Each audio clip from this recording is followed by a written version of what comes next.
There's the red light again. Just waiting for the green light. And it's time. There it is. There it is. We're live. It's 6:59, almost 7 o'clock. Typical time. Thanks for joining me. I'm Max, and this is Max Rants. You know, ever since Brian Thompson, the former CEO of United Healthcare, got whacked, there's been a shitstorm on both sides. And I guess what really pisses me off the most is the fact that so many of you are ready to pass judgment right now, this moment. What the hell? I mean, you're better than any jury or judge, so what the hell? Go ahead, kill him. And then there's the other side. He's a saint. Give him a medal. I'm trying to strike center ground here, and I can't always do it. I want to give it a shot here. When Brian Thompson was slain on the streets of New York, okay, it rocked the healthcare industry right to its foundations. They saw one of their top-notch guys get blown away in the street. The entire industry had always looked upon United Healthcare as a model for health insurance because their claim denial rate was so damn high. Understand, a high denial rate means profit, profit, profit, more money, more money, more money, billions, trillions of dollars. With an alleged refusal rate as high as 2 in 3, many within the industry saw this as a model for higher profit. They said, look, they're doing it. Let's watch and see what happens. Well, maybe now you have seen what's happened. Maybe now you have seen what happens when you reap the whirlwind, as did Brian Thompson, deceased. Not R.I.P., R.I.H., rest in hell. You know, there's no industry in the world, very probably none, as corrupt, as avaricious, as evil as the American healthcare industry. More than the arms makers. These guys are it. I mean, this industry includes the healthcare insurers, pharmaceutical firms, hospitals, the American Medical Association, and don't forget to add to this, the many politicians, physicians, buying new boats and summer homes on the spiffs. I love a spiff. Great word, spiffs. It's a bribe. They receive from those bastards. And you've got a racket that's in dire need of reform.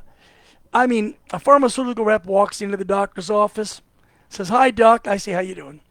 Comes back and says, look, here's our new drug, ABCA. I'm making up the name.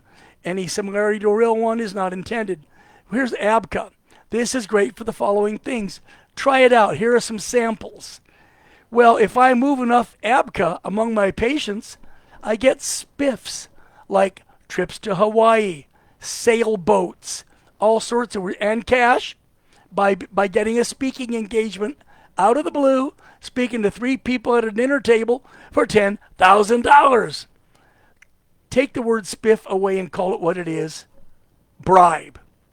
If you're like one of the local talk show talking heads in my town, you don't believe doctors get spiffs, you would deny it to the end of the earth because you're an ignorant son of a bitch. Do you understand? The healthcare industry has lobbyists in Washington, lobbyists with the states, lobbyists with the hospitals. It's bad. Now, arguably, the poster boy for this evil cartel was the late Brian Thompson. May he rot and burn in hell. He led one of the largest healthcare organizations in the country, in the world, and was well aware of how the company's policies played out among the well, the ill, the dead, and the dying. I mean, you got Medicare and Medicaid pumping trillions into these guys. A host of other federal, state, and city contributions flow in. UHC, United Healthcare, got filthy rich, and so did Brian Thompson. I guess everyone has his price. Now, it's impossible to calculate just how many millions of dollars. Let me roll my scroll so I can see it. Okay, here we go. It is impossible to tell how many millions of dollars made it into the Thompson family coffers.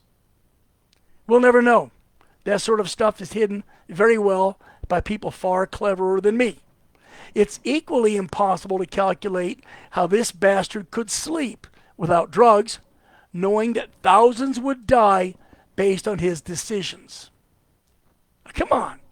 Many a moron has said to me, he didn't kill anybody. He's not the one who killed. Stop. Excuse me. This guy's culpable.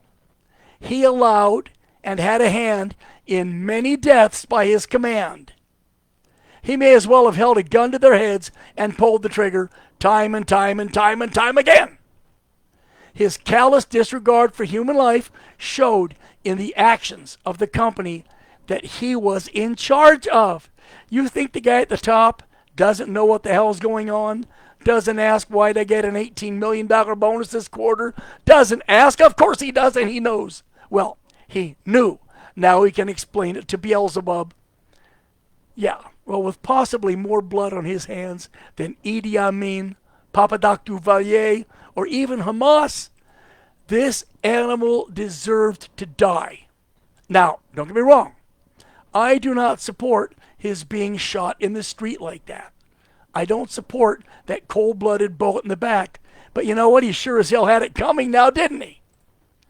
Now, as for Luigi Mangione, both sides of the upcoming trial haven't even finished evidence discovery. They're still trading evidence. They're still discovering facts for the case.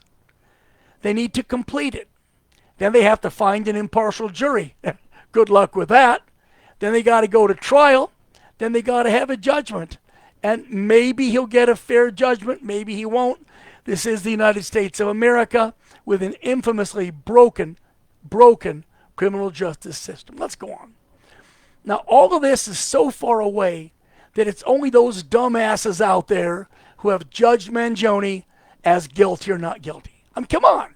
You judgmental pieces of shit. Wait for the final gavel to fall. Would you do that?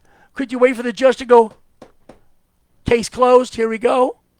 Maybe if you cut your heads off, your IQs would double. Dumbasses. Now, I've tried to remain impartial in this situation. I really have. I've studied all the evidence I could possibly get a hold of. It trickles in from here, trickles in from there. I've seen a lot that the prosecution and defense will use. Thus far, right now at this moment, I'm kind of leaning toward the not guilty verdict, but I'm not going to pass judgment because I, unlike so many of you morons, buffoons, and retards out there, I'm going to wait for the trial to end.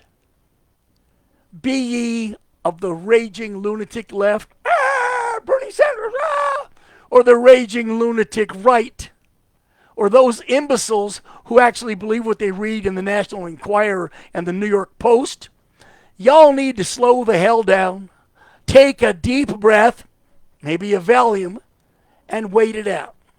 I'm Max, and I mean what I say.